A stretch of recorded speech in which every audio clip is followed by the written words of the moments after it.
জীবনে স্বচ্ছতার একটা আলাদা গুরুত্ব আছে। যদি আপনি নিজেকে স্বচ্ছ রাখেন তাহলে আপনার নিজেরও ভালো লাগবে, সামনের ব্যক্তিরও ভালো লাগবে, একটা অন্যরকম প্রভাব পড়বে। কিন্তু একজন শ্রেষ্ঠ ব্যক্তি কিভাবে হয়ে ওঠা সম্ভব? যার মধ্যে গুণ আছে, শিক্ষা আছে, শুভ চেতনা আছে, যিনি সৎকর্ম করেন। কিভাবে হব সেই ব্যক্তি যার মধ্যে জ্ঞান আছে? শুধুমাত্র স্বচ্ছ থাকলে তো তা হওয়া সম্ভব নয়। প্রথমে আপনাকে বুঝতে হবে যে মানুষের মধ্যে 4টি মূল তত্ত্ব আছে। প্রথম হলো তার শরীর, যার দ্বারা উনি যে কোনো কর্ম করে থাকেন। দ্বিতীয় তত্ত্ব হলো তার মন, যার দ্বারা কোনো কর্ম করার জন্য সে নিজেকে প্রেরণা দিতে থাকে। তৃতীয় তত্ত্ব হলো বুদ্ধি, যে কর্ম আমরা করতে চাই, যে লক্ষ্যে আমরা পৌঁছতে চাই, সেটা আমরা কিভাবে কোন পথে করব সেটা স্থির করা যায় বুদ্ধি দিয়ে। আর চতুর্থ তত্ত্ব হলো আত্মা। আত্মা হলো এমন এক তত্ত্ব যার কোনো সমাপ্তি নেই। আত্মা হলো অজয়। কিন্তু এরও শুদ্ধিকরণের প্রয়োজন হয়। এই 4টি তত্ত্বের শুদ্ধিকরণ করতে থাকুন, এতে নির্মল রাখুন, শুদ্ধ রাখুন। এবং এটা কিভাবে হবে? শুভ চেতনা দ্বারা, জ্ঞানের দ্বারা, এবং সব থেকে বেশি গুরুত্বপূর্ণ প্রেমের দ্বারা। আসুন আমার সাথে ভালোবেসে বলুন, রাধা রাধা। মানুষের এই সংসারে জীবনযাপন করার জন্য কিছু জিনিসের প্রয়োজন পড়ে। এমন কিছু আবেগ, এমন কিছু বস্তু আছে যেগুলো তার প্রয়োজন হয়। কিন্তু সব থেকে বেশি যে জিনিসটা তার প্রয়োজন হয় সেটা হলো সম্মানের। আমাদের ভালো লাগে যখন কেউ আমাদের সম্মান করে। আমরা কাউকে সম্মান করলে তারও সেটা ভালো লাগে। কিন্তু আপনি দেখবেন যে সংসারে বেশিরভাগ মানুষ 2টি মাপদণ্ডের ভিত্তিতে সম্মান করেন।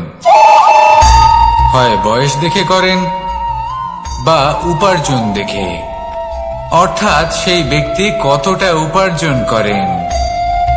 এবার ভেবে দেখুন, এটা আবশ্যক নয় কারোর বয়স যদি বেশি হয় তার বুদ্ধিও ততটাই বেশি হবে। আবশ্যক এটাও নয় যে কোনো ব্যক্তি যদি অত্যন্ত ধনী হন বা তার মনও নির্মল হবে বা তিনি সৎকর্ম করবেন বা এমন কোনো কর্ম করবেন যাতে উনি সম্মান লাভ করতে পারেন। হতে পারে উনি ধনী কিন্তু দুশ্চরিত্র। সেই জন্য বয়স বা উপার্জন দেখে কোনো ব্যক্তিকে সম্মান করবেন না। কর্ম দেখুন। যদি গভীরভাবে ভেবে দেখেন তাহলে দেখবেন যদি কোনো মানুষ কোনো সৎকর্ম করেন তাহলে তার প্রতি হৃদয় থেকে সম্মান জাগ্রত হয়। এটাই হলো সেই সম্মান যা অর্জন করতে হবে। বয়স আজ আছে, কাল আরো বৃদ্ধি পাবে। উপার্জন আজ আছে, কাল সেটা কমে যেতেও পারে। কিন্তু যদি আপনি নিরন্তর শুভকর্ম করতে থাকেন তাহলে আপনি মৃত্যুর পরেও অমর হয়ে থাকবেন। আসুন আমার সাথে ভালোবেসে বলুন, রাধা রাধা। আমাদের জীবনে আমরা যখনই এমন কোনো মানুষের সাথে পরিচিত হই যে বয়সে, পদে এবং আর্থিক দিক থেকে আমাদের থেকে পিছিয়ে, তখন আমরা সবাই খুব হীন নজরে তাদের দিকে দেখি। মনেই করি না যে সেই ব্যক্তির নিজস্ব একটা অস্তিত্ব রয়েছে, তার নিজেরও একটা মাহাত্ম্য রয়েছে। আমাদের মনেই হয় না যে আমাদের সামনে দাঁড়িয়ে থাকার যোগ্যতা আছে তাদের। চলুন আপনাকে একটা প্রশ্ন করি, শূন্যের নিজস্ব মূল্য কোথায়? আপনি বলবেন কিছুই না। শূন্যের আবার নিজস্ব মূল্য কোথায়? কিন্তু যখন এই শূন্যই কোনো সংখ্যার সাথে এসে যুক্ত হয়ে যায়, কোনো অঙ্কের সাথে এসে যুক্ত হয়ে যায়, তখন তার মূল্য অনেক গুণ বৃদ্ধি পায়। অর্থাৎ এই শূন্যের মূল্য অবশ্যই আছে। আর আমাদের জীবনেও এমন কিছু ব্যক্তি থাকেন, তাদের দেখে মনে হয় যে এদের কোনো মূল্যই নেই, কিন্তু যখন এই ব্যক্তি কারোর সাথে এসে জুড়ে যান, তখন তার মূল্য সেই ব্যক্তির বৃদ্ধি ঘটায়। এই সংসারে এমন কোনো ব্যক্তি নেই যার কোনো মূল্য নেই।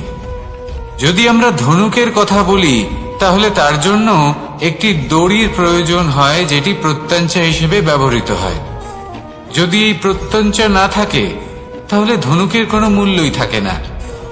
যদি প্রত্যঞ্চা না থাকে, তাহলে ধনুকের অস্তিত্ব অসম্পূর্ণ থেকে যায়। এই সংসারে যে কোনো ব্যক্তি হোক বা যে কোনো বস্তু হোক, প্রত্যেকের নিজস্ব একটি মূল্য আছে। তার সম্মান করুন, সামনে অগ্রসর হন, আর আমার সাথে ভালোবেসে বলুন, রাধা রাধা। মানুষের জীবনে উন্নতি লাভ করার জন্য 3টি স্তম্ভের প্রয়োজন হয়। প্রথম স্তম্ভ শিক্ষা। এই শিক্ষা আমাদের জ্ঞান প্রদান করে। দ্বিতীয় স্তম্ভ ব্যবসা, যার দ্বারা আমরা ধন উপার্জন করি। তৃতীয় স্তম্ভ হলো আমাদের ঈশ্বর, আমাদের ইষ্ট। এনার সাথে যদি আমরা জুড়ে থাকতে পারি, তাহলে এমন একটা মানসিক বল আপনি লাভ করবেন, যেটা এই সংসারে আর কোথাও পাওয়া সম্ভব নয়। কিন্তু মানুষ অনেক সময় জীবনে এই 3টি স্তম্ভ লাভ করা সত্ত্বেও সামনে অগ্রসর হতে পারেন না। তখনও জীবনে কঠিন পরিস্থিতি আসতেই থাকে। এমনটা ঠিক কেন হয়? কারণ সে জীবনে এই 3টি স্তম্ভ লাভ করে নেয়, জীবনে প্রয়োগও করে, কিন্তু তার ভিতের কথা সে ভুলেই যায়। যেমন প্রথম স্তম্ভ অর্থাৎ শিক্ষা। এই শিক্ষার আধার হলো শুভ চেতনা।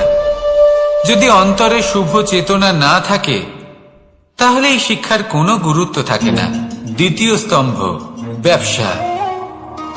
পরিশ্রম করে উপার্জন করতে হবে, এই কথাটা আমরা সবাই জানি এবং সবাই চেষ্টাও করি। কিন্তু ব্যবসা করতে করতে আমরা এটা ভুলে যাই আমাদের ব্যবহার কেমন হয়ে পড়েছে। এই ব্যবহার যদি শুভ হয়, তাহলে আমাদের উপার্জন আস্তে আস্তে একটা স্থির জায়গায় এসে পৌঁছবে। এবং তৃতীয় স্তম্ভ আমাদের ভগবান। যদি ওনার স্মরণে আপনি যেতে চান, তাহলে তার পূর্বে নিজের মা বাবাকে সেবা করুন, তাদের যত্ন করুন, তাদেরকে ভালোবাসুন, কারণ ওনারাই হলেন এই সংসারে আপনার সবথেকে বড় ইষ্ট।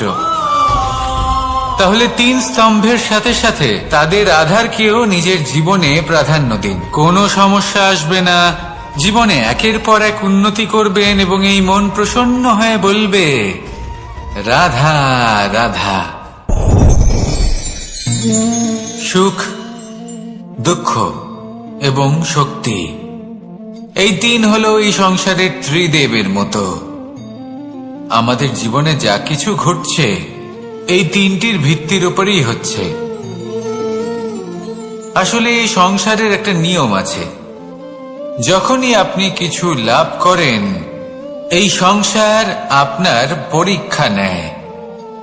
এটা জানার জন্য আপনার পরীক্ষা নেয় যে আপনি যা কিছুই লাভ করেছেন, আপনি কি আদৌ সেটার যোগ্য কি না। ঠিক সেইভাবেই এই সুখ, দুঃখ এবং শক্তি আপনার পরীক্ষা নিয়ে থাকে।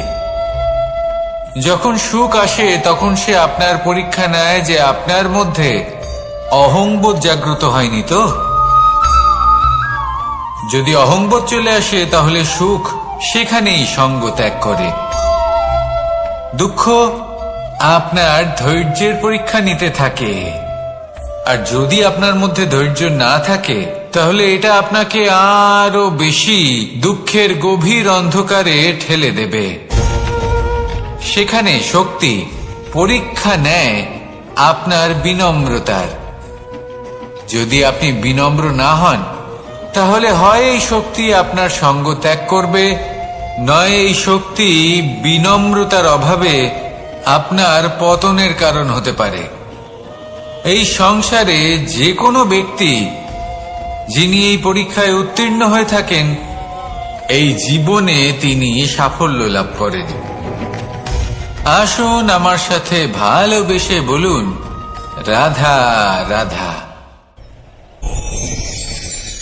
ভয়ের সাথে আমরা সবাই পরিচিত, কষ্টও আমরা সবাই পেয়েছি। কখনো কখনো আমরা অসুস্থ হয়ে পড়ি, আর এমন সময় হলে মাতার মমতা, কখনো বাবার স্নেহ, কখনো বন্ধুদের পাশে থাকার অনুভূতি আমাদের রোগ নিরাময়ে সাহায্য করে।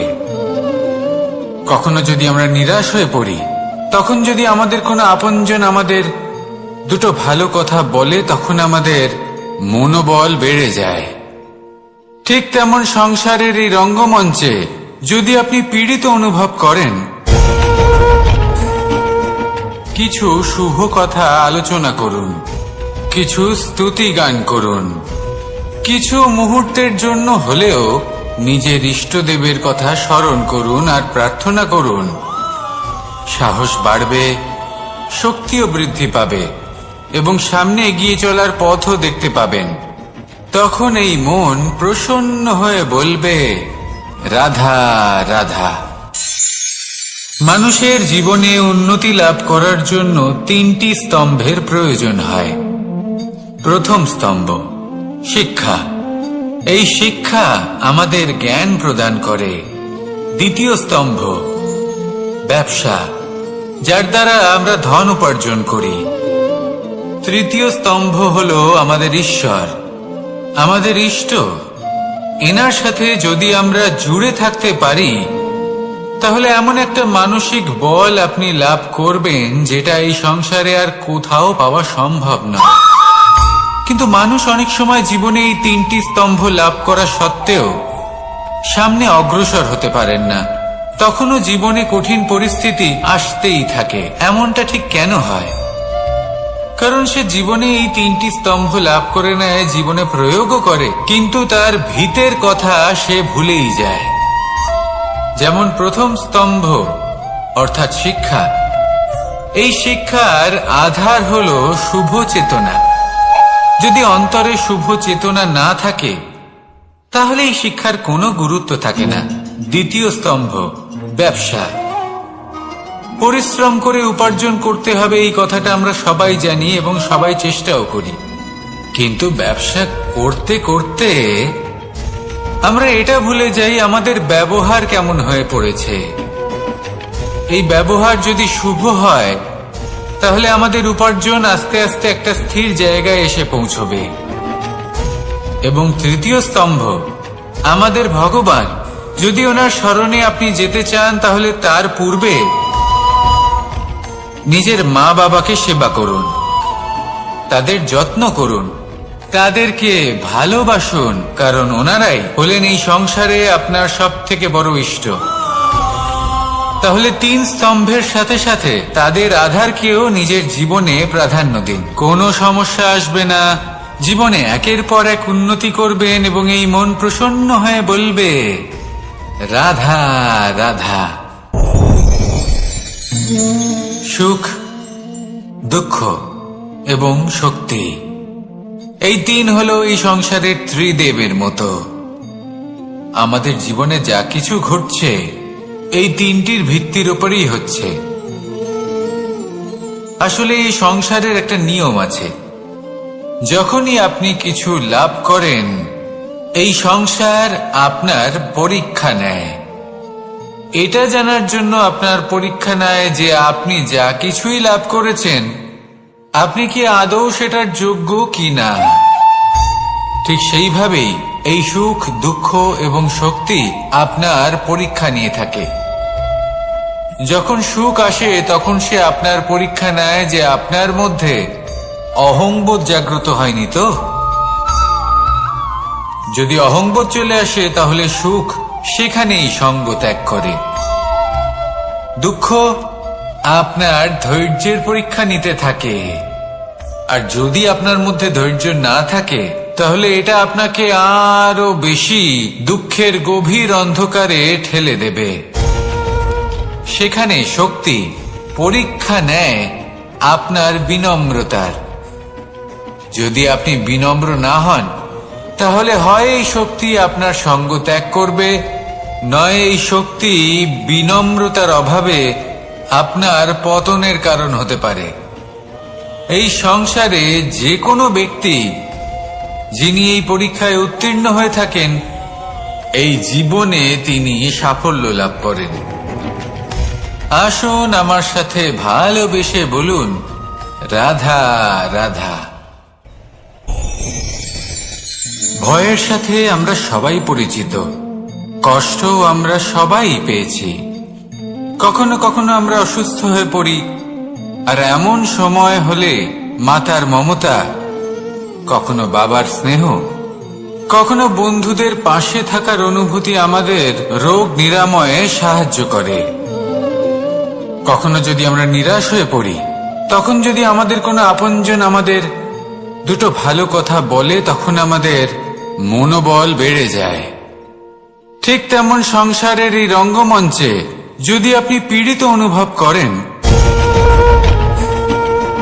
কিছু শুভ কথা আলোচনা করুন, কিছু স্তুতি গান করুন, কিছু মুহূর্তের জন্য হলেও নিজের ইষ্টদেবের কথা স্মরণ করুন আর প্রার্থনা করুন। সাহস বাড়বে, শক্তিও বৃদ্ধি পাবে এবং সামনে এগিয়ে চলার পথও দেখতে পাবেন। তখন এই মন প্রসন্ন হয়ে বলবে, রাধা রাধা।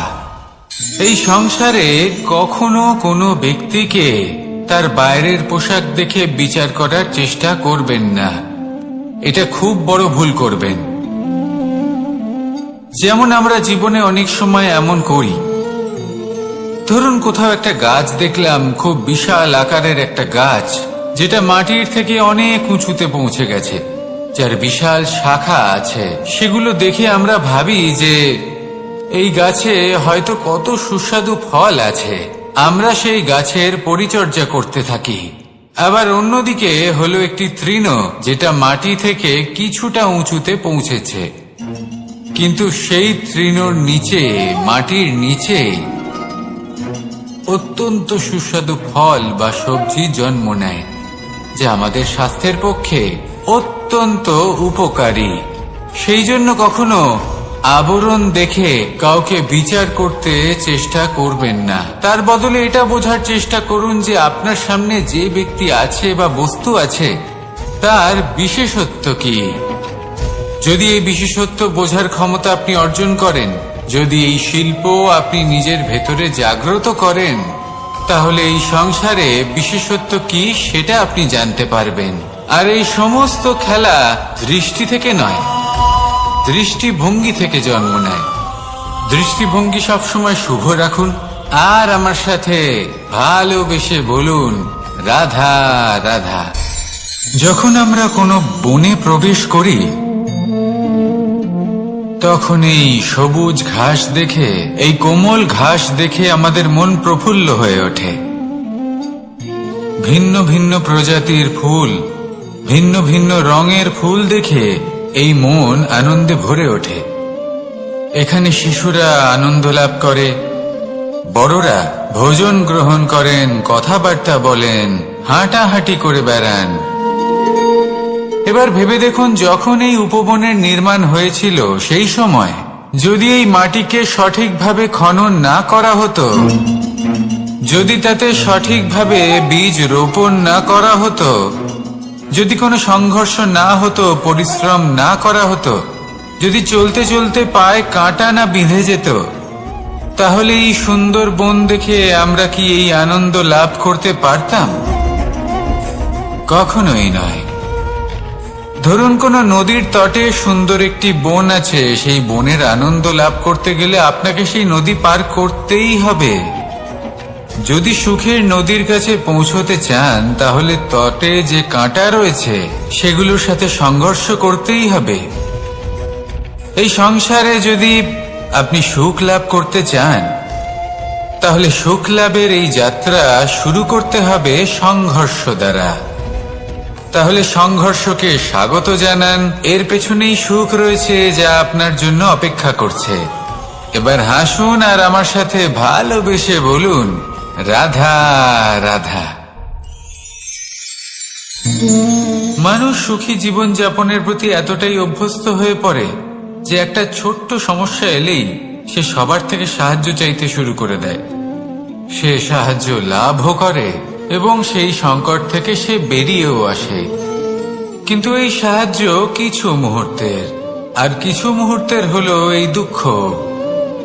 এই 2 মুহূর্তের সাহায্যের জন্য আজীবন আপনি তার কাছে ঋণী হয়ে থাকেন। আর মানবিকতার খাতিরে আপনার মনে কৃতজ্ঞতা জেগে ওঠে, আর সেই কৃতজ্ঞতা বোধ হলো যে আপনি কখনো সেই ব্যক্তিকে ছাপিয়ে যেতেই পারবেন না। সেই জন্য জীবনে সবসময় চেষ্টা করবেন নিজেকে প্রস্তুত রাখতে, সেই সব সমস্যার জন্য, সেই সব বাধার জন্য যেগুলো আপনার জীবনে আসতে পারে। ততক্ষণ সাহায্য চাইবেন না যতক্ষণ না অন্য কোনো পথ না থাকছে। সাহায্য চাওয়া অনুচিত নয়, কিন্তু সাহায্য চাইলে এবং সাহায্য পেলে আপনি আজীবন কৃতজ্ঞ এবং ঋণী হয়ে থাকবেন।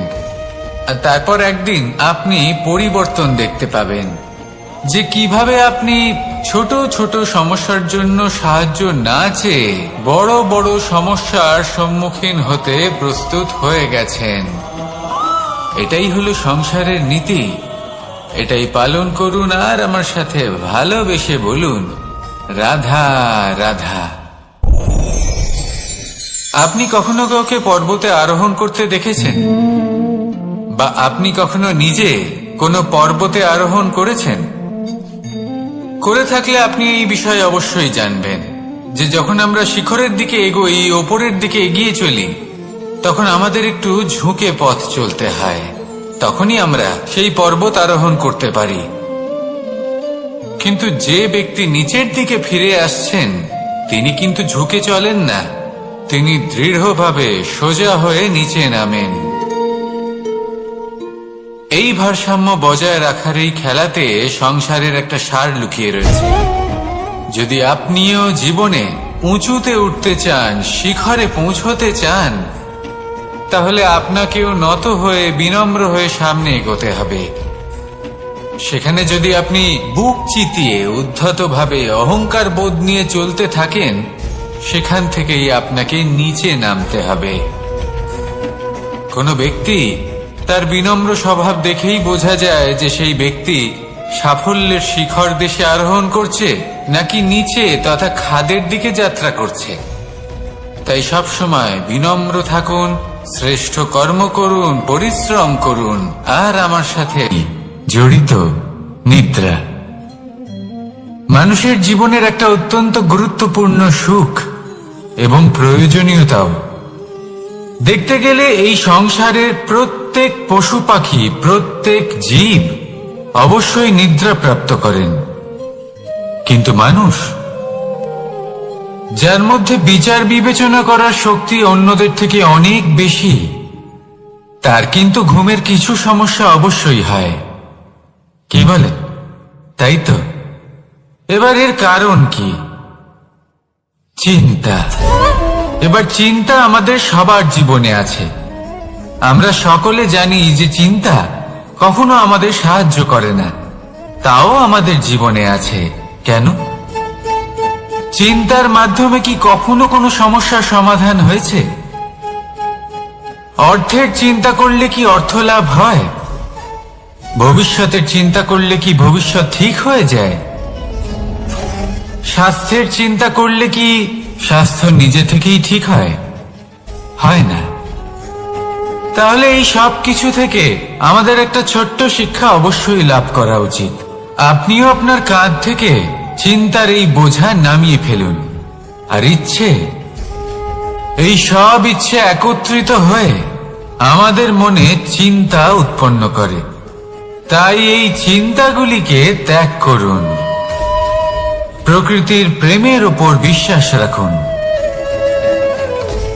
মনে রাখবেন, যিনি চিন্তা মুক্ত হবেন তিনি চিতা মুক্ত হবেন। সুখের নিদ্রা প্রাপ্ত করুন, আর নিদ্রায় যাবার আগে আমার সাথে ভালোবেসে বলুন, রাধা রাধা। মহাদেব, সেই দেবতা যিনি মহান, যাকে দেবতাদের দেবতা বলা হয়, যিনি হলেন আমার আরাধ্য। কখনো আপনার মনে এই প্রশ্ন এসেছে যে শিবকেই কেন মহাদেব বলা হয়? অন্য কোনো দেবতাকে কেন বলা হয় না? সেই কারণ মহাদেবের মধ্যে, ওনার মধ্যে এমন এক বিশেষ গুণ রয়েছে যা অন্য কারোর নেই। তা হলো নিঃস্বার্থ হয়ে মানুষের সেবা করা। যদি প্রয়োজন পড়ে, যদি সৃষ্টির পথে বিনাশের কালো মেঘ ছেয়ে থাকে, তখন নিজের প্রাণের চিন্তা না করে হলাহল পান করার জন্য প্রস্তুত থাকেন মহাদেব। আর এই অদ্বিতীয় ত্যাগের জন্যই শিবকে মহাদেব বলে ডাকা হয়। এবার যদি কোনো মানুষও নিঃস্বার্থ ভাবনার দ্বারা নিজেকে অর্পণ করে দেয় এই জগতের কল্যাণের জন্য, মানুষের সেবার জন্য, তাহলে তিনিও মহাপুরুষ, মহামানব হতে পারেন। যদি কেউ অভুক্ত থাকেন, তাহলে নিজের থালা থেকে অর্ধেক খাবার তাকে দিয়ে দিন। যদি কেউ অসুস্থ হন, তাহলে তাকে সেবা করার, চিকিৎসা করার চেষ্টা করুন। এই জীবন শুধু নিজের জন্য নয়, অন্যদের প্রতি, সমস্ত সংসারের প্রতি উৎসর্গ করুন। যদি এইসব মানুষ শিখে যান, তাহলে তিনি মহাদেবের পথে অগ্রসর হতে পারেন। যদি মানুষ নিঃস্বার্থ ভাবনার দ্বারা এই সংসারের সেবা করতে শিখে যান, তাহলে তিনি নিশ্চিত রূপে মহামানব অবশ্যই হতে পারবেন। আসুন আমার সাথে ভালোবেসে বলুন, রাধা রাধা। স্বর্ণ, হীরে, মুক্ত, মানিক, এই সব কিছুকে আগে পাথর বলা হতো। তাহলে এমন কি হলো যে এদের রত্ন বলা হয়? আর রত্ন তা বাস্তবে আসলে কি? এটা হলো সেই পাথর যাকে আগে আগুনের তাপ সহ্য করতে হয়েছে, পরখ করা হয়েছে, যাচাই করা হয়েছে, এদের কাটার চেষ্টা করা হয়েছে, কিন্তু তারা কখনোই নষ্ট হয়নি, বরং তারা আরো উদ্ভাসিত হয়েছে, আরো উজ্জ্বল হয়েছে, এই সংসারে আরো প্রকাশ ছড়িয়ে দিয়েছে। সেই জন্য এরা হলো এত অমূল্য, সেই জন্য এরা হলো বহুমূল্য, সেই জন্য এদের রত্ন বলা হয়। এবার মানুষের কাছেও এই নির্বাচনের অধিকার রয়েছে যে আমরা শুধু পাথর হয়ে থাকব নাকি রত্ন হয়ে থাকব। কিভাবে? আমাদের জীবনেও অনেক সমস্যা রয়েছে, বাধা আছে, বিপত্তি আছে। আমরা সেই বাধার তাপে উত্তপ্ত হই, এই সমস্যা আমাদের কাটার চেষ্টা করে। অনেক মানুষ বিভিন্ন পরিস্থিতি আমাদের ভাঙার চেষ্টা করে, কিন্তু আমাদের নষ্ট হলে চলবে না। যেভাবে এই রত্ন সমস্যার সম্মুখীন হয়ে পাথর থেকে রত্ন হয়েছে, সেইভাবেই আমাদেরও আমাদের সমস্যার সম্মুখীন হয়ে রত্ন হয়ে উঠতে হবে। এই সংসারে প্রকাশের স্রোত হয়ে উঠতে হবে। তাহলে এটাই করুন আর আমার সাথে ভালোবেসে বলুন, রাধা রাধা।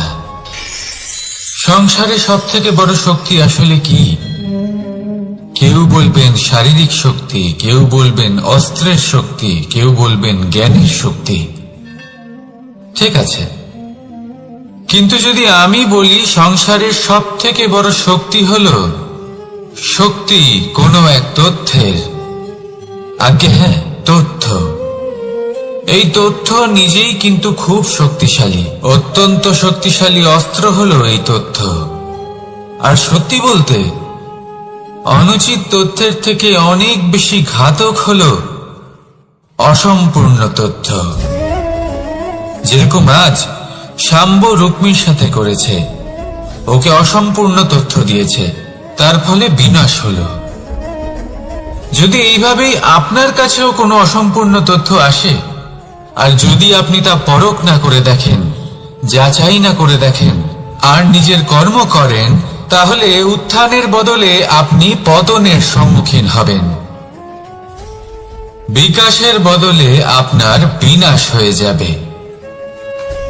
মনে রাখবেন একটা অত্যন্ত গুরুত্বপূর্ণ কথা, সঠিক তথ্য পাওয়া সঠিক তথ্য দেওয়ার থেকে অনেক বেশি গুরুত্বপূর্ণ। আশা করি এই কথা আপনি বুঝেছেন।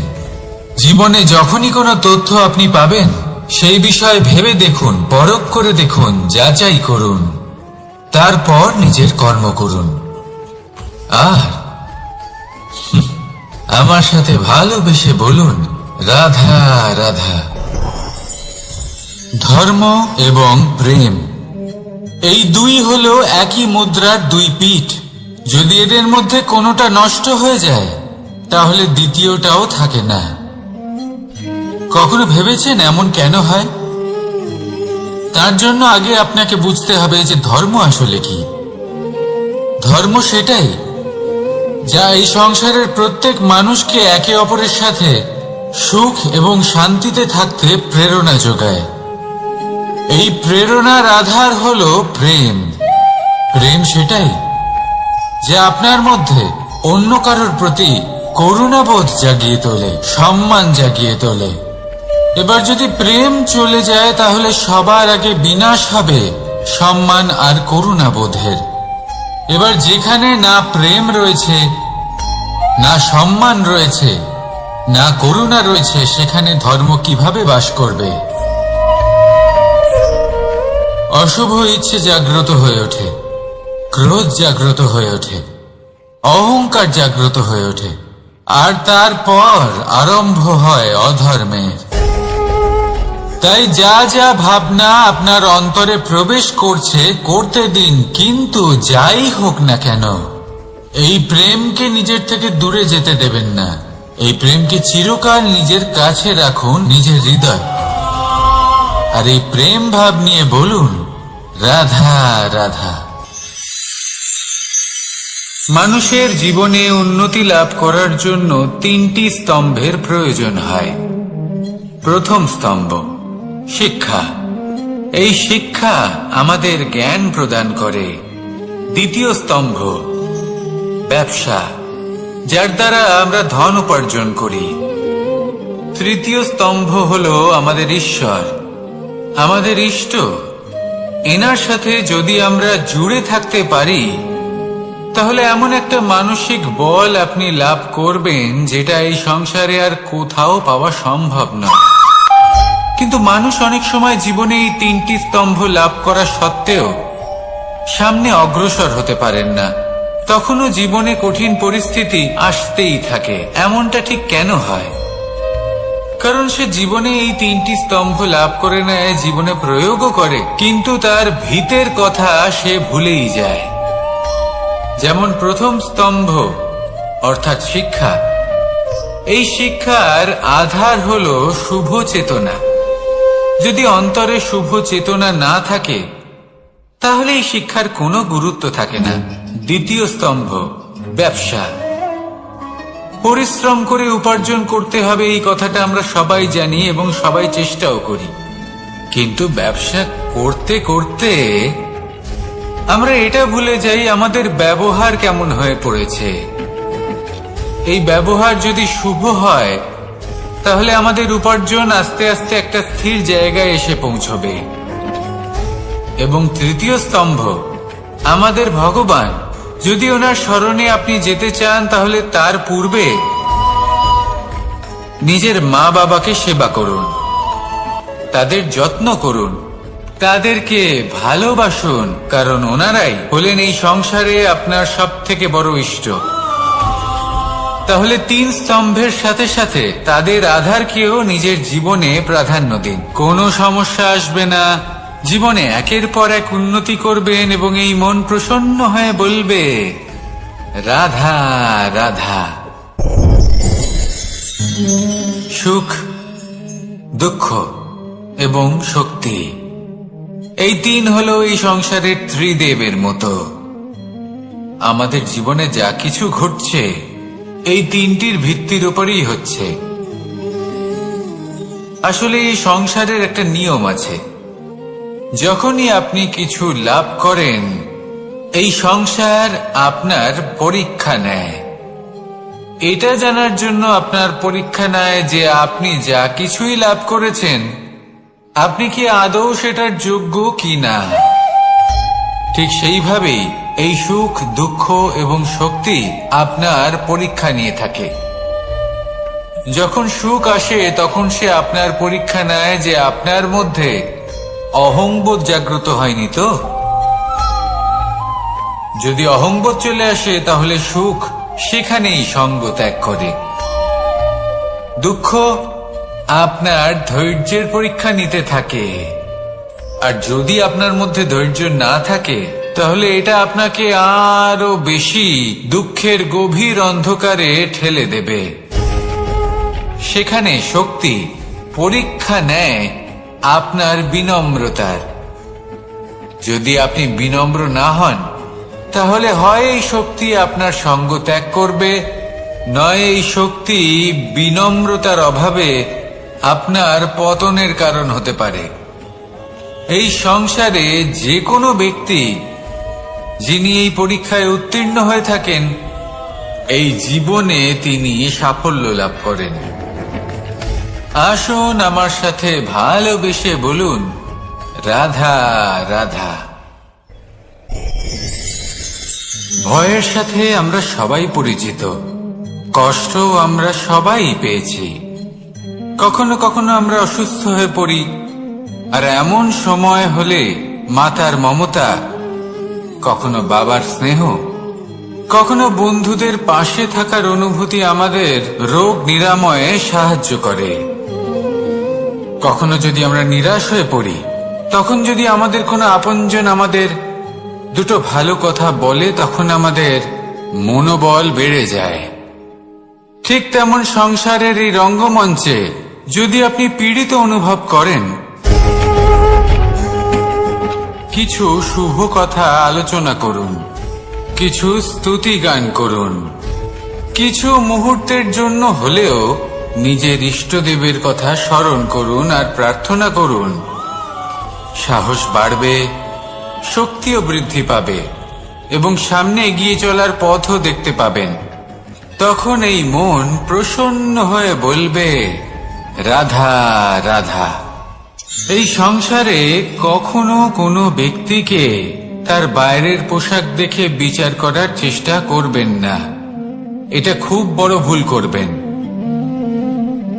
যেমন আমরা জীবনে অনেক সময় এমন করি, ধরুন কোথাও একটা গাছ দেখলাম, খুব বিশাল আকারের একটা গাছ, যেটা মাটির থেকে অনেক উঁচুতে পৌঁছে গেছে, যার বিশাল শাখা আছে। সেগুলো দেখে আমরা ভাবি যে এই গাছে হয়তো কত সুস্বাদু ফল আছে। আমরা সেই গাছের পরিচর্যা করতে থাকি। আবার অন্যদিকে হলো একটি তৃণ, যেটা মাটি থেকে কিছুটা উঁচুতে পৌঁছেছে, কিন্তু সেই তৃণর নিচে, মাটির নিচে অত্যন্ত সুস্বাদু ফল বা সবজি জন্ম নেয়, যা আমাদের স্বাস্থ্যের পক্ষে অত্যন্ত উপকারী। সেই জন্য কখনো আবরণ দেখে কাউকে বিচার করতে চেষ্টা করবেন না। তার বদলে এটা বোঝার চেষ্টা করুন যে আপনার সামনে যে ব্যক্তি আছে বা বস্তু আছে, তার বিশেষত্ব কি। যদি এই বিশেষত্ব বোঝার ক্ষমতা আপনি অর্জন করেন, যদি এই শিল্প আপনি নিজের ভেতরে জাগ্রত করেন, তাহলে এই সংসারে বিশেষত্ব কি সেটা আপনি জানতে পারবেন। আর এই সমস্ত খেলা দৃষ্টি থেকে নয়, দৃষ্টিভঙ্গি থেকে জন্ম নেয়। দৃষ্টিভঙ্গি সবসময় শুভ রাখুন, আর আমার সাথে ভালোবেসে বলুন, রাধা রাধা। যখন আমরা কোনো বনে প্রবেশ করি, তখন এই সবুজ ঘাস দেখে, এই কোমল ঘাস দেখে আমাদের মন প্রফুল্ল হয়ে ওঠে। ভিন্ন ভিন্ন প্রজাতির ফুল, ভিন্ন ভিন্ন রঙের ফুল দেখে এই মন আনন্দে ভরে ওঠে। এখানে শিশুরা আনন্দ লাভ করে, বড়রা ভোজন গ্রহণ করেন, কথাবার্তা বলেন, হাঁটাহাঁটি করে বেড়ান। এবার ভেবে দেখুন, যখন এই উপবনের নির্মাণ হয়েছিল, সেই সময় যদি এই মাটিকে সঠিকভাবে খনন না করা হতো, যদি তাতে সঠিকভাবে বীজ রোপণ না করা হতো, যদি কোনো সংঘর্ষ না হতো, পরিশ্রম না করা হতো, যদি চলতে চলতে পায়ে কাঁটা না বিঁধে যেত, তাহলে এই সুন্দর বন দেখে আমরা কি এই আনন্দ লাভ করতে পারতাম?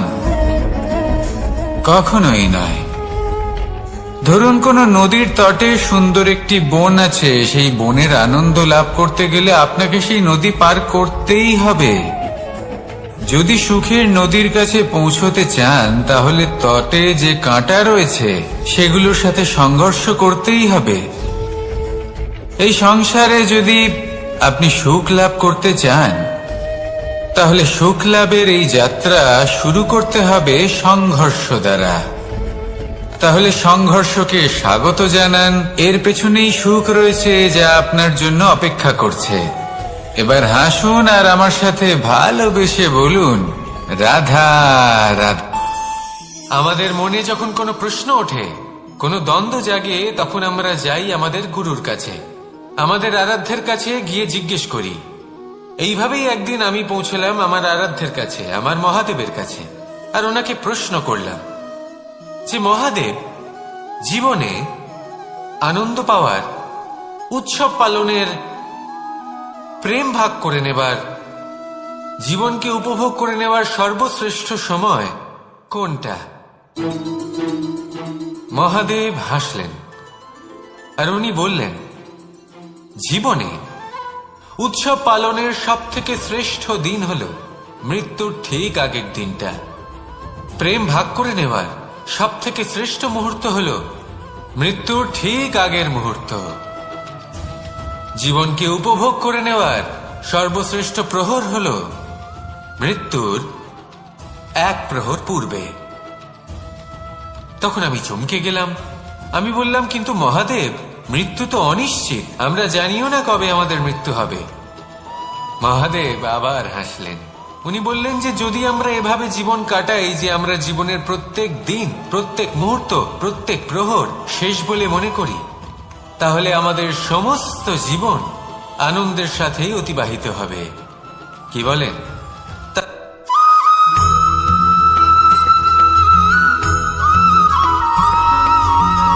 এই সংসারে কোনো বস্তু হোক বা ব্যক্তি হোক, তার একার গুরুত্ব কিন্তু খুব বেশি নয়। একটা উদাহরণ হিসেবে বৃষ্টির ফোঁটাকে ভেবে দেখুন। যদি একটি বৃষ্টির ফোঁটা হয় তাহলে তার খুব বেশি গুরুত্ব থাকে না, কিন্তু যখন সহস্র বৃষ্টির ফোঁটা মেঘের মধ্যে দিয়ে ঝরে পড়ে তখন সেটা বর্ষার রূপ ধারণ করে। সেই বর্ষা যা এই প্রকৃতিকে শান্ত করে। সেইভাবেই পাথরের ছোট টুকরো, তার খুব বেশি গুরুত্ব থাকে না, কিন্তু যখন অসংখ্য পাথরের টুকরো একত্রিত হয় তখন তা পর্বতের আকার ধারণ করে।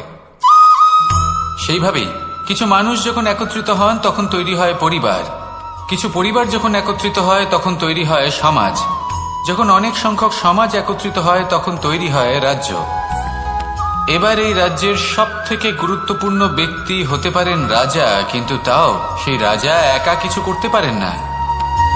যুদ্ধ লড়ার সময় তারও নিজের সৈন্যদলকে প্রয়োজন পড়ে। কিন্তু এই সংসারে এমন একজন ব্যক্তি আছেন যিনি একাই সব কাজ করতে থাকেন, এবং সেই ব্যক্তি হলেন মা। আমাদের জীবনে একজন পিতার ভূমিকা কিন্তু নিঃসন্দেহে অমূল্য, কিন্তু আমাদের সকলের জীবনে যে ভূমিকা একজন মায়ের তা অন্য কারোর থাকে না।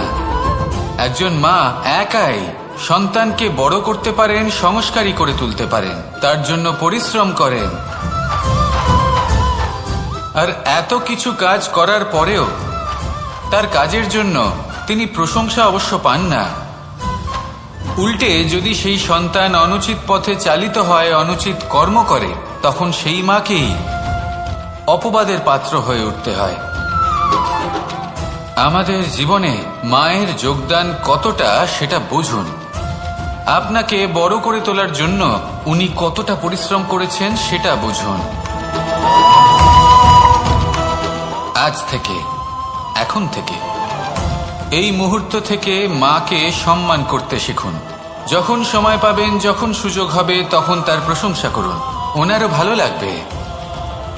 আর মায়ের এই মমতার জন্য, তার এই ভূমিকার জন্য আসুন সবাই মিলে আমরা তাকে প্রণাম করি,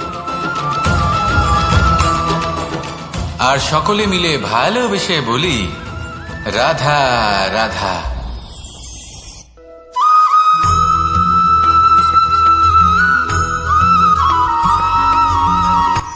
এই সংসারে সাফল্য লাভ করার জন্য জ্ঞানের প্রয়োজন হয়, পরিশ্রমের প্রয়োজন হয়, দৃঢ় নিষ্ঠার প্রয়োজন হয়, নিরন্তর চেষ্টা করা প্রয়োজনীয়। কিন্তু আরো কিছু আছে যা অত্যন্ত প্রয়োজনীয় এবং গুরুত্বপূর্ণ। তা হলো ভালো বন্ধু। তাদের থাকা অত্যন্ত প্রয়োজনীয়। যদি ভালো বন্ধু থাকে তাহলে সময় এলে তারা ঢাল হয়ে আপনাকে সুরক্ষা করবেন। সময় এলে অস্ত্রের মতো শত্রুকে সংহারও করবেন। যদি তিনি জ্ঞানী হন, তাদের মধ্যে সদ্গুণ থাকে, তাহলে এই সব গুণ আপনার মধ্যেও প্রবেশ করবে। তাহলে সাফল্যের জন্য ভালো বন্ধু পাওয়া অত্যন্ত প্রয়োজনীয়। কিন্তু শুধু বন্ধু কেন, ভালো শত্রুও থাকা প্রয়োজনীয়। এবার আপনি ভাববেন, আমি কি বললাম? যদি আপনার জীবনেও ভালো অর্থাৎ শক্তিশালী শত্রু থাকে, তাহলে আপনিও শক্তিশালী হতে থাকবেন। এই শত্রু আপনাকে প্রেরিত করবে আরো বেশি শক্তিশালী হয়ে ওঠার। কখনো কোনো হরিণকে দেখুন, তীব্র গতিতে দৌড়তে থাকে। কেন তীব্র গতিতে দৌড়য়? এই কারণে নয় যে কোথাও তার জন্য মধুর ঘাস অপেক্ষা করে রয়েছে, না। সে এই কারণে তীব্র গতিতে দৌড়য় কারণ সেটা না করলে তার পেছনে একটি সিংহ আছে যে ওকে নিজের ভোজন করে ফেলবে। তাই জীবনে বিপদ, সংকট, এই সবকিছুও হলো অত্যন্ত গুরুত্বপূর্ণ। তার সম্মুখীন হতে শিখুন আর আমার সাথে ভালোবেসে বলুন, রাধা রাধা।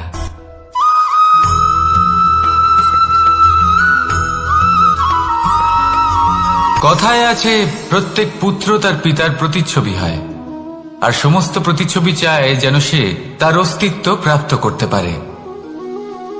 পুত্র চায় সে যেন তার পিতার মতো হয়, বা কখনো কখনো তার থেকেও শ্রেষ্ঠ হয়। সেটা কোনো অনুচিত ব্যাপার নয়। অনুচিত তখন হয় যখন পুত্র নিজের পিতার মতো হবার স্বপ্ন পূরণ করতে গিয়ে বা তার থেকেও শ্রেষ্ঠ হওয়ার স্বপ্ন পূরণে অনুচিত পথের আশ্রয় নেয়।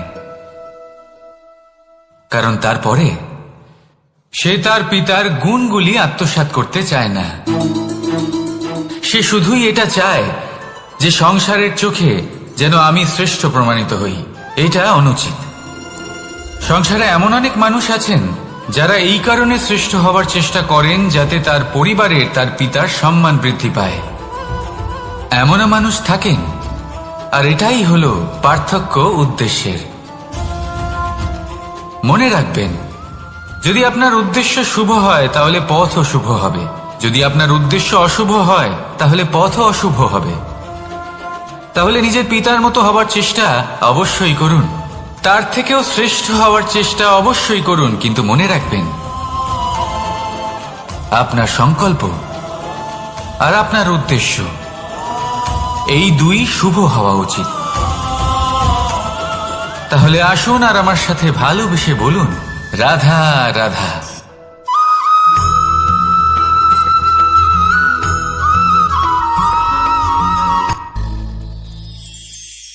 শিশিরের বিন্দু পাতার ওপর পড়ে আর তার গায়ে লেগে থাকে।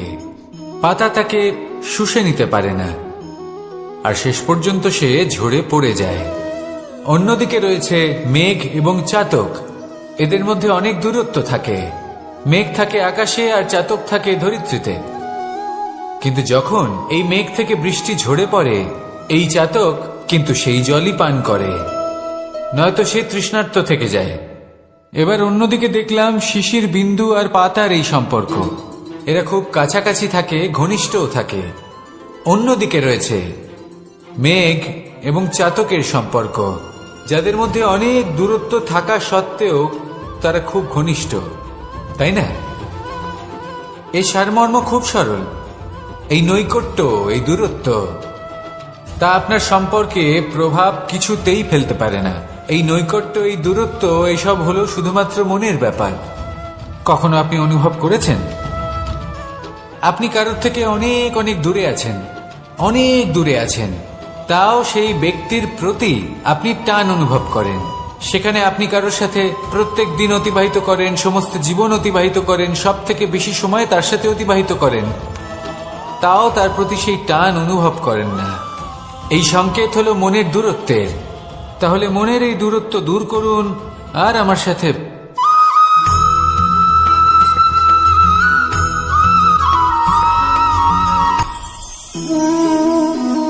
শক্তি এক অত্যন্ত বিচিত্র বস্তু, বা বলতে পারেন অনুভূতি। পিতা সবসময় চান যেন তিনি তার শক্তি পুত্রকে। আসুন আপনাকে সহজে বোঝাই। যদি আপনি সুপাত্র হন আর আপনাকে শক্তি দেওয়া হয়, তাহলে আপনি সেই শক্তির গুরুত্ব বুঝবেন, কোথায় সেই শক্তি প্রয়োগ করা উচিত সেটা বুঝবেন। আর এটা যেহেতু অর্জন করা শক্তি হবে, সেই শক্তির অপব্যবহার হবে না। কিন্তু যদি এই আপনি কুপাত্র হন আর যদি আপনাকে এই শক্তি দেওয়া হয়, তাহলে কি হবে? দেখতে গেলে এই শক্তি আপনি দান হিসেবে পেয়েছেন, তাই না আপনি এই শক্তির গুরুত্ব বুঝবেন আর না এর প্রয়োগ আপনি জানবেন। তার অপব্যবহার হওয়া সুনিশ্চিত। তাই যদি আপনি কোনো শক্তি অর্জন করতে চান, তাহলে আগে তার যোগ্য হয়ে উঠুন। পুত্র নয়, পাত্র হয়ে উঠুন। আর আমার সাথে ভালোবেসে বলুন, রাধা রাধা।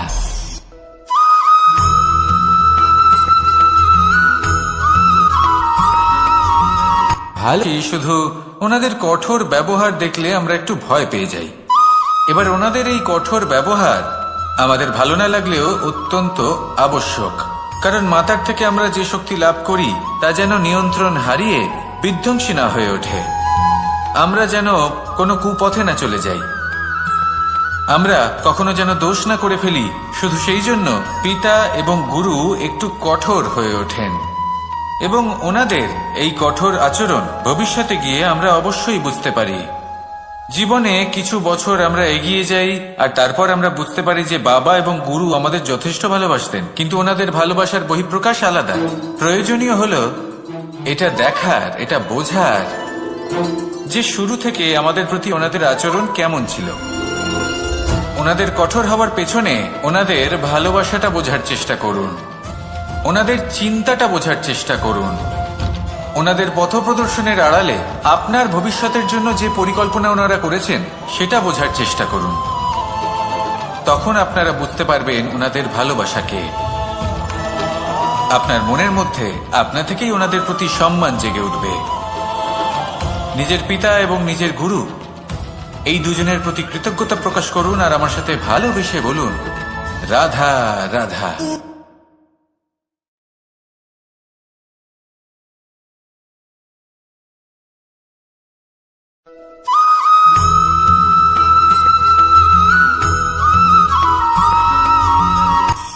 কখনো কোনো বাগানের কোনো বৃক্ষকে দেখেছেন যেখানে সুগন্ধি ফুল থাকে, রসালো ফল থাকে? তখন মন প্রফুল্ল হয়ে ওঠে, মন থেকে সেই বৃক্ষের প্রতি ভালোবাসা জন্মায়।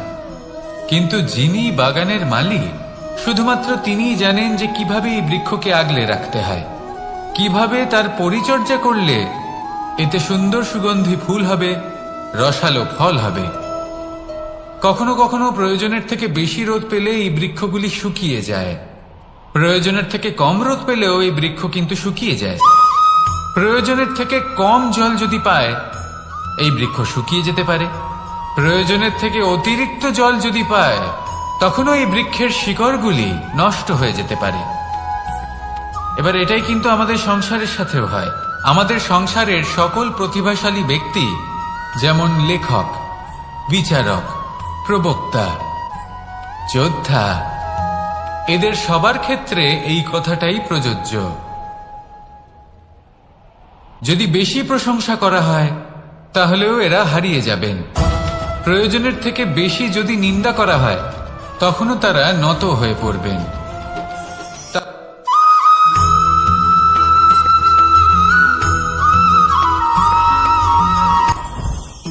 জীবনে কিছু শেখা অত্যন্ত গুরুত্বপূর্ণ।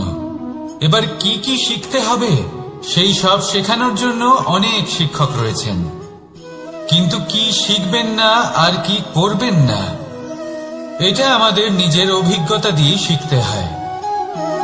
কিন্তু তার মানে এটা নয় যে যদি আপনাকে শিখতে হয় যে আগুনের তাপ কতটা, আপনাকে আগুনের মধ্যে হাত দিতে হবে। না, অন্য কারোর অভিজ্ঞতা দ্বারাও শিখতে পারেন। প্রশ্ন শুধুমাত্র একটাই যে আপনি কি শিখতে চান নাকি চান না। যদি আপনি এটাই ভাবেন যে আমি শুধুই নিজের অভিজ্ঞতা দ্বারাই শিখতে চাই, তাহলে জীবনকাল ছোট মনে হবে, অনেক কিছুই শিখতে পারবেন না। তাই নিজের সাথে সাথে বড়দের অভিজ্ঞতার দ্বারাও শেখা শুরু করে দিন। এই সংসারের অভিজ্ঞতা দ্বারা শিখতে শুরু করে দিন। আর এটা নিশ্চিত রূপে শেখা আবশ্যক যে কখন কি করবেন না, কোথায় থামতে হবে আর কোথায় থামবেন না। তাহলে আসুন আর আমার সাথে ভালোবেসে বলুন, রাধা রাধা।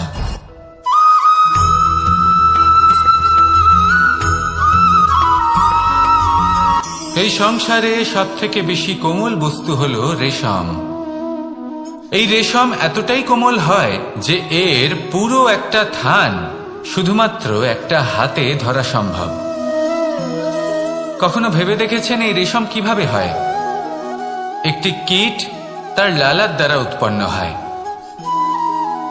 এই কীট সেই রেশমকে পাক দিতে থাকে, পাক দিতেই থাকে আর আস্তে আস্তে তার মধ্যেই জড়িয়ে পড়ে। শেষে ওর এই সুন্দর অমূল্য সৃষ্টি রেশমের এই সুতো তার নির্মাণ কার্য পূর্ণ হয়, কিন্তু তাতেই ও নিজে বন্দী হয়ে যায়।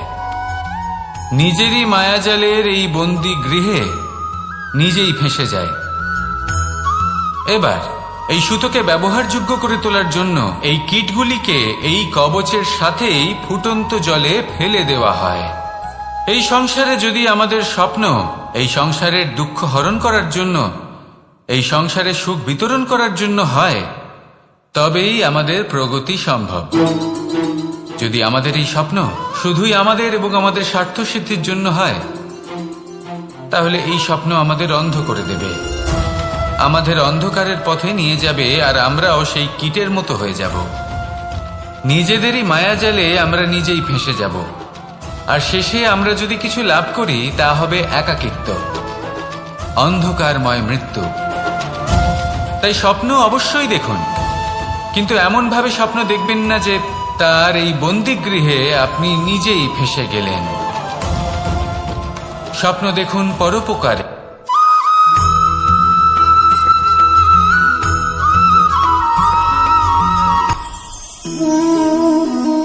শক্তি এক অত্যন্ত বিচিত্র বস্তু, বা বলতে পারেন অনুভূতি। পিতা সবসময় চান যেন তিনি তার শক্তি পুত্রকে। আসুন আপনাকে সহজে বোঝাই। যদি আপনি সুপাত্র হন আর আপনাকে শক্তি দেওয়া হয়, তাহলে আপনি সেই শক্তির গুরুত্ব বুঝবেন, কোথায় সেই শক্তি প্রয়োগ করা উচিত সেটা বুঝবেন। আর এটা যেহেতু অর্জন করা শক্তি হবে, সেই শক্তির অপব্যবহার হবে না। কিন্তু যদি এই আপনি কুপাত্র হন আর যদি আপনাকে এই শক্তি দেওয়া হয়, তাহলে কি হবে? দেখতে গেলে এই শক্তি আপনি দান হিসেবে পেয়েছেন, তাই না আপনি এই শক্তির গুরুত্ব বুঝবেন আর না এর প্রয়োগ আপনি জানবেন। তার অপব্যবহার হওয়া সুনিশ্চিত। তাই যদি আপনি কোনো শক্তি অর্জন করতে চান, তাহলে আগে তার যোগ্য হয়ে উঠুন, পুত্র নয় পাত্র হয়ে উঠুন। আর আমার সাথে ভালোবেসে বলুন, রাধা রাধা।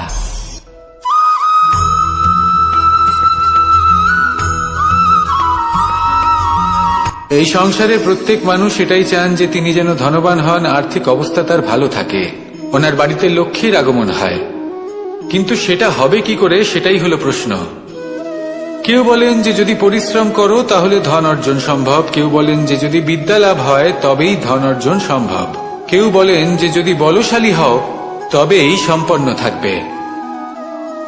ভালো কথা, যদি তাই হয়ে থাকে, তবে দিনমজুর সারা দিন পরিশ্রম করেন, তিনি কেন ধনী হন না? অনেকজন বিদ্বান মানুষ আছেন এই সংসারে, তারা কেন ধনবান হন না? অনেক সংখ্যক বলশালী ব্যক্তি আছেন, তাদের কাছে ধন নেই কেন? তাদের কেন ধনের অভাব হয়? আবার এমনও কিছু মানুষ আছেন যারা পরিশ্রম করেন, তারা দিনমজুর, কিন্তু তারা ধন অর্জন করতে পারেন। কিছু বিদ্বান ব্যক্তি আছেন যাদের কাছে অধিক মাত্রায় ধন রয়েছে। কয়েকজন বলশালী ব্যক্তি রয়েছেন যাদের কাছে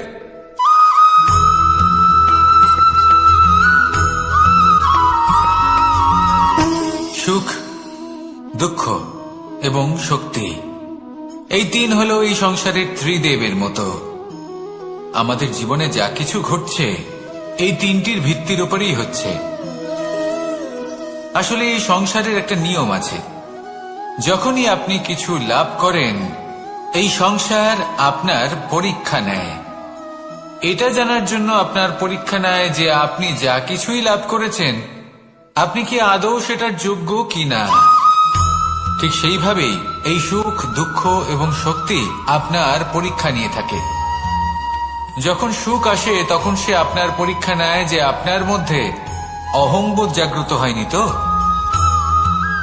যদি অহংবোধ চলে আসে তাহলে সুখ সেখানেই সঙ্গ ত্যাগ করে। দুঃখ আপনার ধৈর্যের পরীক্ষা নিতে থাকে, আর যদি আপনার মধ্যে ধৈর্য না থাকে তাহলে এটা আপনাকে আরো বেশি দুঃখের গভীর অন্ধকারে ঠেলে দেবে।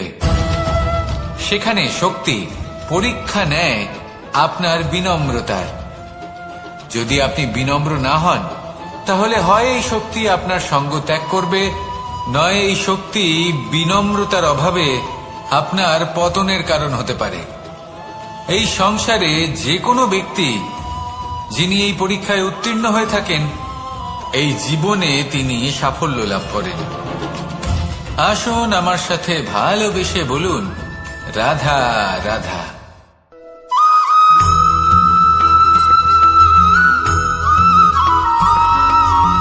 পঞ্চতত্ত্বের মধ্যে দ্বিতীয় তত্ত্ব হল ধরণী, ভূমি, যাকে আমরা ধরণী মাতা বলি। এই ধরণী ধৈর্য ধারণ করে, আর এর ওপরেই আমাদের সমগ্র সংসার নির্ভরশীল। কারণ এই ভূমি সহ্য ক্ষমতা রাখে, এর সহ্য ক্ষমতা হল অপরিসীম। সন্তান যতই আঘাত প্রদান করুক না কেন প্রেম পূর্বক সহ্য করে, আর তার বদলে অমূল্য রত্ন প্রদান করে। সন্তান যদি হাল চালায় তাহলে তার বদলে তাকে অন্ন প্রদান করে। এটাই হলো ধরণী। এবার এর থেকে আমরা কি শিক্ষা পেতে পারি? এটাই যে কারোর জন্য কিছু করা বা কাউকে কিছু দেওয়া মনে কোনো কামনা ছাড়াই। আর এই কথাটা বুঝে যান, যদি কারোর জন্য কামনা না রেখে বা কোনো পাওয়ার আশা না রেখে কারোর জন্য কিছু করেন বা কারোকে কিছু দেন, যদি এটা আপনি শিখতে পারেন তবে আপনি ভালোবাসতে শিখে গেছেন। আর সেই জন্যই এই ধরিত্রীকে মাতা বলা হয়। কারণ মাতা শুধু উনি নন যিনি গর্ভে সন্তানকে ধারণ করেন, মাতা তো উনিও যিনি জীবন বাঁচতে শেখান, যিনি জীবন বাঁচার উদাহরণ প্রদান করেন। তাহলে ধরণীর থেকে এই নিঃস্বার্থ ভাব শিখুন, নিঃস্বার্থ ভালোবাসা শিখুন, আর এই ভালোবাসার সাথেই বলুন, রাধা রাধা।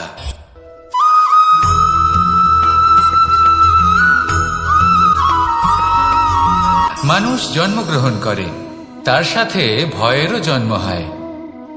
ছোটবেলা থেকেই আমাদের মনে কোনো না কোনো প্রকারের ভয় থেকেই যায়। কেউ এই বিষয়ে ভয় পায় যে তার কোনো বস্তু তার থেকে দূরে চলে যাবে, কেউ এই বিষয়ে ভয় পায় যে আমি নিজেকে হারিয়ে ফেলব, কেউ এই ভেবে ভয় পায় যে আমার প্রিয়জনেরা তারা যেন আমার থেকে দূরে না চলে যায়, কেউ এই ভেবে ভয় পায় যে আমরা যেন পথ না হারিয়ে ফেলি, আদি ইত্যাদি। কিন্তু সত্যি কথা বলতে ভেবে দেখুন এই ভয় বাস্তবে কি? শুধুই একটা মনস্থিতি, আর কিছুই নয়। যা কিছু আপনি জীবনে পেয়েছেন তা একদিন আপনাকে হারাতে হবে। এই জীবন হলো আপনারই, কিন্তু তাও একদিন সমাপ্ত হবে। তাই ভয় পেয়ে কি লাভ? এই ভয় শুধু আপনাকে জীবন যাপন করা থেকে বাধা দিচ্ছে, আর কিচ্ছু নয়। পথ হারিয়ে ফেললেই বুঝতে পারবেন যে নতুন পথ কিভাবে বানাতে হয়। কিছু মানুষকে জীবন থেকে হারালে তবেই আপনি বুঝবেন যে আপনার আপনজনকে। এই ভয়ের কারণে ভীত হয়ে থাকবেন না। এই তারা নক্ষত্র অন্ধকারের অভাবে গুরুত্ব হারায়। শিব